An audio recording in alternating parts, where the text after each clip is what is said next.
All right, the injuries from yesterday. Same thing. Jimmy broke his forearm.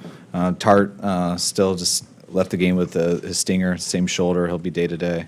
DJ Reed, he had a foot strain and a chest contusion. He'll be out this week. Players who didn't play because of injury. Pierre with his knee. We'll recheck him again on Wednesday, and same thing with Garnett with his thumb.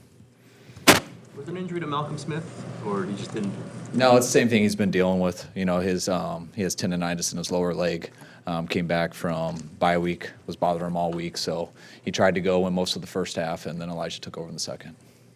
Kyle, our paper had a story today that there was an incident between Reuben Foster and his girlfriend in October that the police were called to. There's also been pictures on social media of her in his house in August. Were you guys aware that this was a continuing relationship?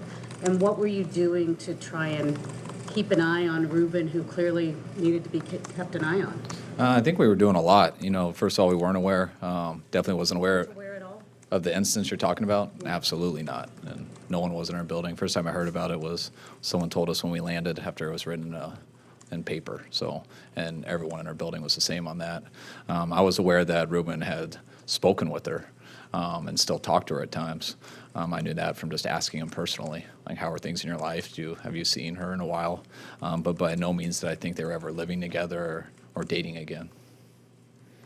Do you have to go back and reassess the way you handled not only this, but all situations like this with a player who had some marks against him going into the draft? Yeah, of course you do. I mean, we spent a high pick on Reuben, and he's not here anymore. So obviously, that's not how we planned on it to go. So anytime that happens, you look into all those situations. But we did put a lot of work into Reuben, and I think a lot of us and a lot of people in the NFL had him as a top 10 pick. And there were some things that happened at the combine and things that we all looked into. That is why he fell far in the draft, and that's why we waited and didn't take him where we thought he was valued, because we knew he was slipping and there were some risks. Once he got to where he was, we felt good at that point in taking him. There were things that we believed we could help him with, and we jumped in front of a number of other teams who were going to take him, and we felt good about it at the time. And we've worked on him since he's been here. I know the stuff that happened last year was the biggest thing, and we supported him through that for a number of reasons that I think we discussed last year, and we were going to let the process take care of itself. And I think that did. I think you guys all know what happened with that, and that's what we felt from the beginning, and so I did feel good about that. I want to do what's right, and I'm not just going to. We want to do what's right, and we're not just going to do something just because people think something happened or it didn't. I'd like to know. And, we supported Reuben through that, and we felt good about it. And on the way it worked out, I'm glad that we did. But we also knew Reuben had a string of making bad decisions. We knew that when we took him. We thought he would improve, and we were going to do everything we could to help him.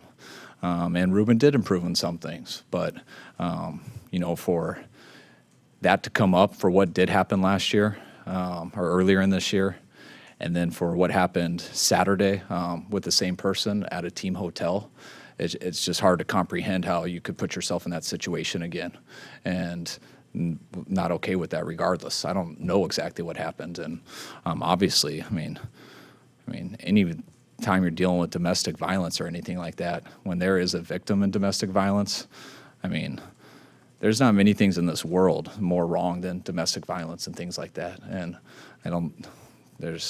everyone in our building are just like other people. We feel extremely strong about that, and we'll always support that. I don't know exactly what happened between Reuben and the accuser, but after this happened a second time with the same person in our hotel, I think that decision-making was enough for us to move on.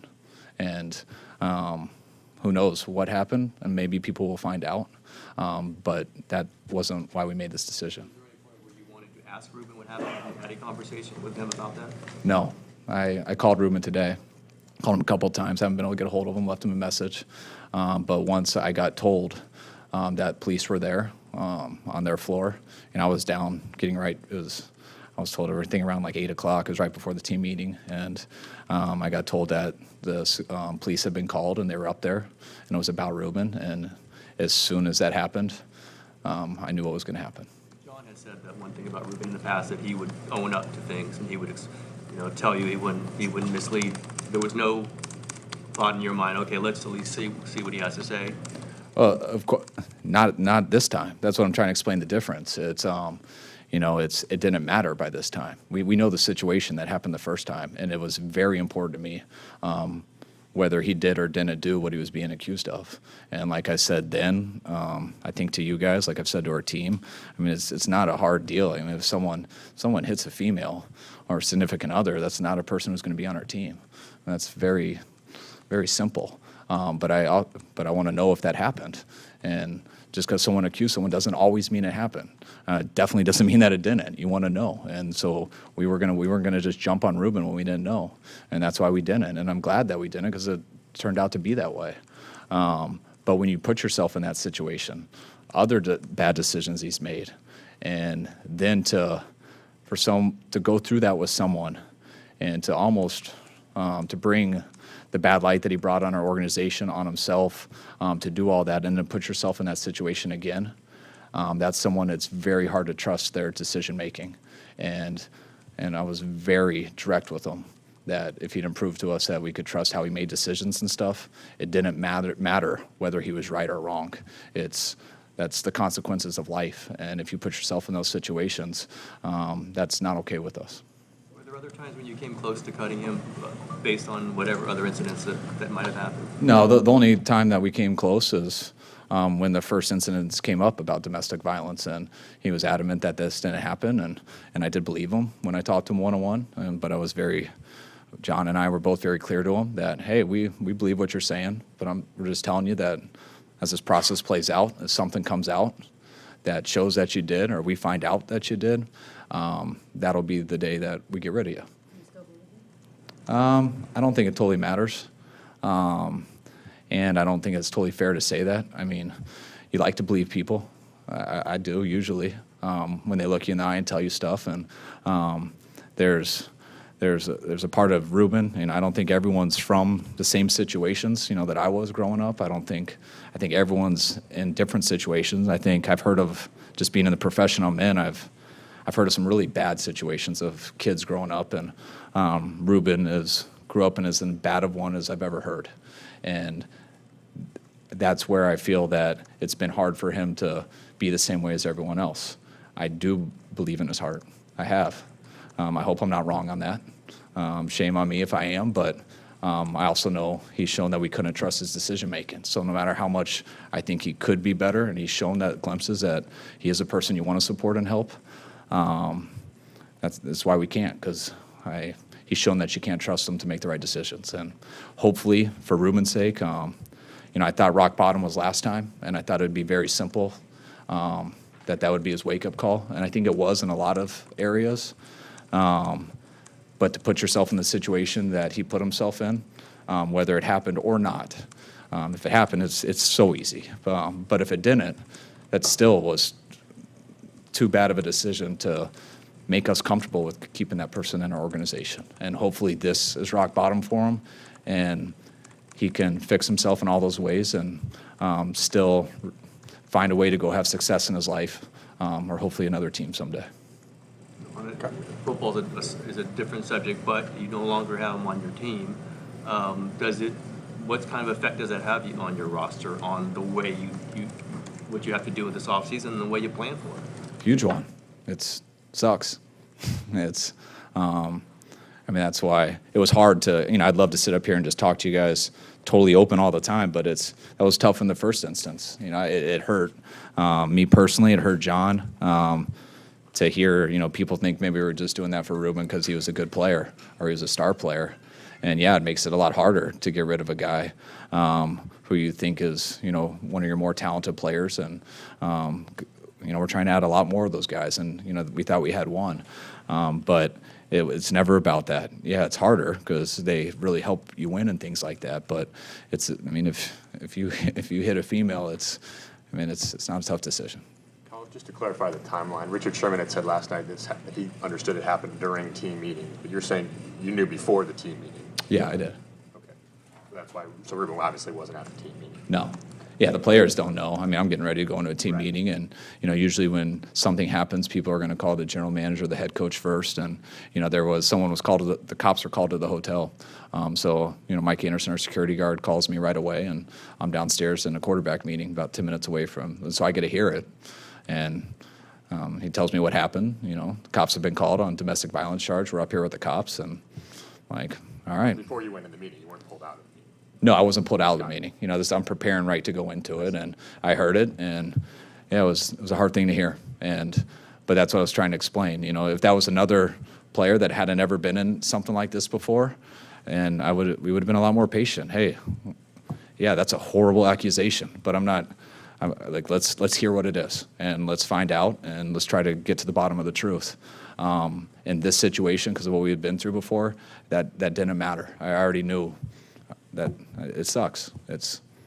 He's done here. Kyle, both of you and John used the phrase "protect the team," which has been maybe misinterpreted. I was just wondering, what does that phrase mean to you? It needs the protect the team is for every single person in our organization to know that there's not one person who's bigger than this organization. I mean, I'm very proud to be the head coach of the San Francisco 49ers. I also know that when I'm not here, there's going to be a lot of more coaches of the 49ers.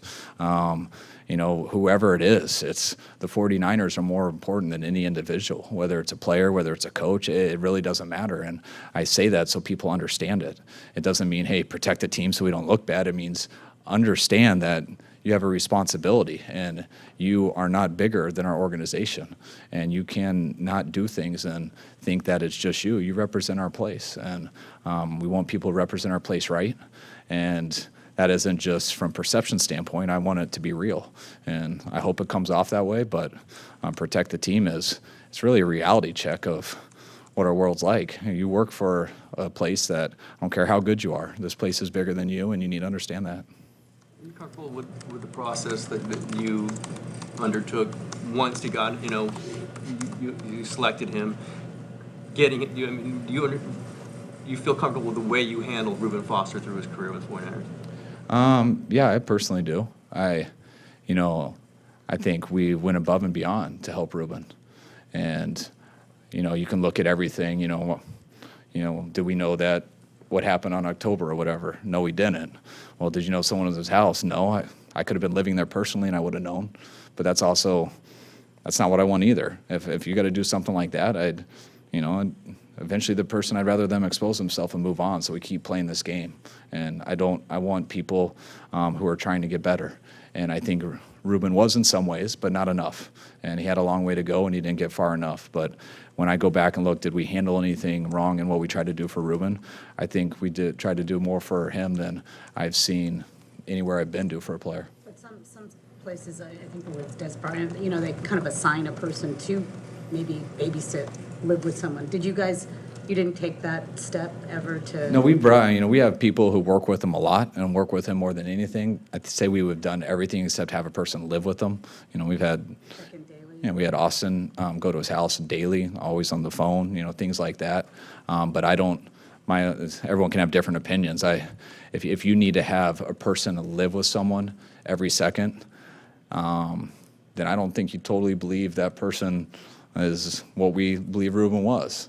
And that's kind of hiding what you really know he is. We're not here to just babysit him and make sure that, hey, don't ever mess up so you hurt us from winning games. We're here to help guys become better people. And if you have to sit there and spy on them every second, I promise you that might sound good.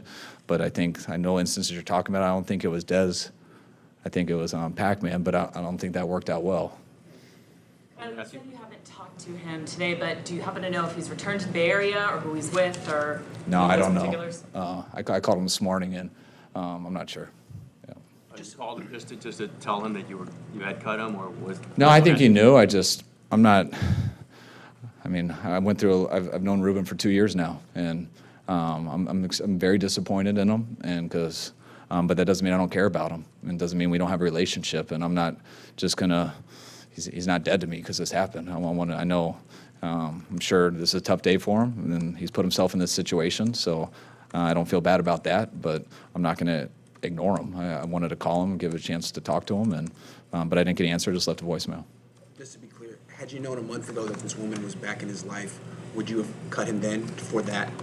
No, I'm never going to give an ultimatum to someone on if they don't date the person or not that I say that you can't be on their team.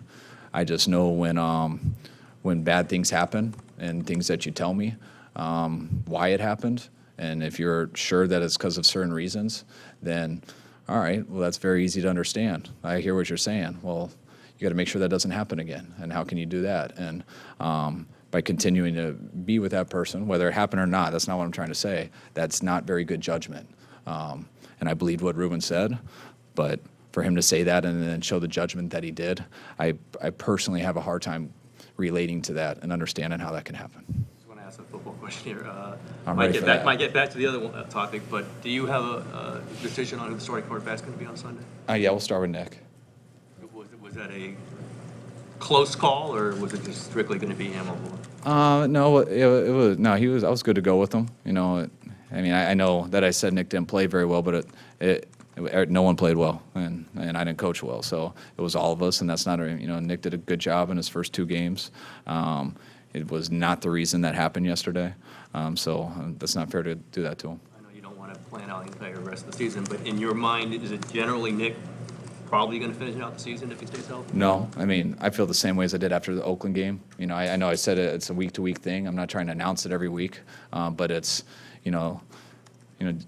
Jimmy's our quarterback. Everyone knows that. And CJ got an opportunity when Jimmy got hurt, and Nick got an opportunity when CJ got hurt. So, we're playing this year out with our 2 and 3, and we'll see how games go.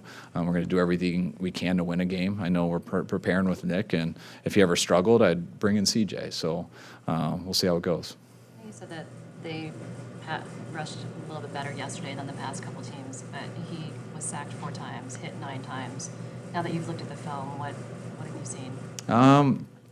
Well, they did have some better rushes, but those first 2 games we played in, if you go back to Oakland and the Giants, that's how you want games to go as a coach. They're very balanced. You got a lead in both of them. You're able to stay in very manageable 3rd downs. You're able to run the ball a lot.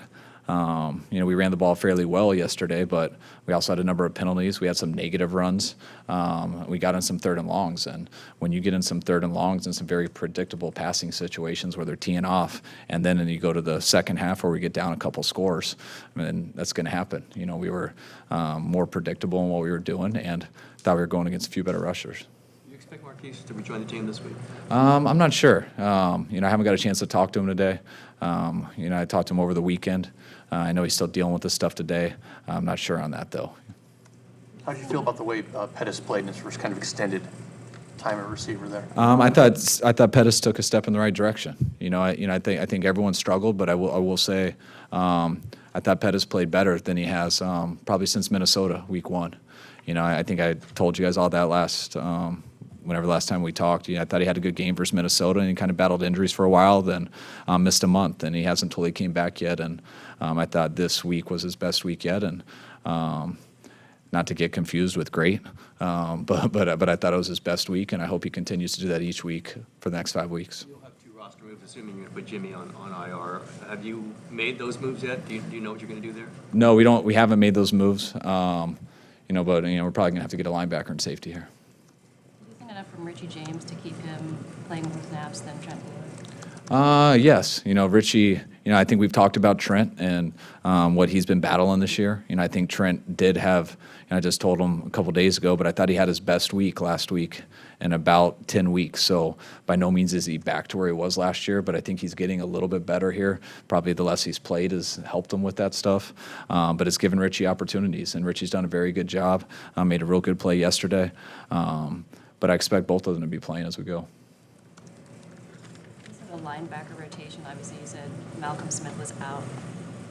With some injuries, but you had kind of all 3 of the others in. Yeah, we want to go with Malcolm and Fred, but Malcolm's battling his Achilles, so he has been all year, and it was bothering him a little bit worse these last 2 weeks. So he went as hard as he could go in the first half, and we were watching it, and Malcolm's pretty honest with us. He would have kept going, but it was tough to watch him out there battling through it, and Elijah came in and did a good job. Was it difficult on some level for you to coach yesterday, just given, like you said, you put 2 years into Reuben, and you obviously recognize this is bigger than football. Was it hard to shift gears that quickly? No, because a game starts at a certain time, and you know what you have to do, and it's I have trouble thinking about both, so I just go. I mean, I'm used to being ready for games no matter what happens, and you're ready for that. You get locked in, and there's nothing else going on in the world, and then when it's over, you got to adjust and think about what's going on. You know, the stuff about Reuben. You know, it hit me on Saturday night, but I knew I couldn't be up all night because I had to do a lot of stuff on game day, so. I took my melatonin and tried to go to sleep. Took a little extra so I could sleep, and then I woke up, did everything with the game. I have a big preparation before games, and I'd say it hit me a lot more last night. Sherman seemed visibly upset after the game talking about Reuben. Was there more of that amongst other teammates? I mean, visibly upset in what way? That he was very sad that the situation had happened with Reuben. Yeah, I think a lot of guys were, and I don't get that confused with. I tried to say at the beginning, like when we say, you know, we're feeling for Reuben, that's not at all, because if anyone is involved in domestic violence, you feel more sorry for that person than anyone in the world. So don't get that confused with it. But people do like Reuben here. And I know you guys who have spoken with him and stuff, I think you guys can see why people like him. And that's why people do believe in him. But he has continued to disappoint in some of those ways, and you are a little bit more patient with him in some of those areas, knowing what his upbringing's been, knowing that he seems like he is genuine in how he's working to get better at it. So I think a lot of the players and coaches, you know, we really wanted to help Reuben out. You know, so I had a number of players, when I told them yesterday, they apologized. You know, they're like, sorry, Kyle, I wish we could have done more. We really wanted to help. And that's kind of how we all felt. You know, we're all pulling for Reuben, and it didn't work out. And that is his fault. And I thought this would have happened back the last time, but it didn't, and that's his fault. And hopefully this wakes him up enough to where he can get it all together and is successful somewhere else. Said, I think yesterday, that your door would be open today or starting today if anyone. Have you had players come in, or have you talked to groups of them about this? No, yeah, I said that yesterday before the game, because you never know how, you know, you got 53, 63 guys in there, the practice squad, so you never know how each person thinks. So if someone's bothered, I always want them to come. No one came before the game. We had a team meeting. I said a lot of the same stuff I said to you guys. I told them everything, and I told everyone the same thing. If anyone still is confused with what I'm saying, or they don't understand my reasons, or think I did something wrong, I want to know what you think. Please come to my office and tell me, so either you can enlighten me on something, or so I can explain myself better, because you didn't understand me, and no one came. Kyle, did you have the chance to veto this draft pick? I mean, was that within your rights in your contract? Yeah, I mean, And so I haven't read my contract, to tell you the truth, ever. I think you did. I had someone else do it. And John, I don't know if he has either. But every decision here, every draft pick we've made, I am supportive of all of them. So it's anyone that's never just John or never just me. That's both of us. Alfred Morris was inactive yesterday. Was it because you wanted to see a little more of Jeff Wilson? Yeah, definitely. We almost did it a couple weeks ago. Didn't seem quite ready. Came back from the bye week, had a great week of practice last week. It was nothing against Alf. We just wanted to give Jeff the opportunity, and he did a real good job with this opportunity.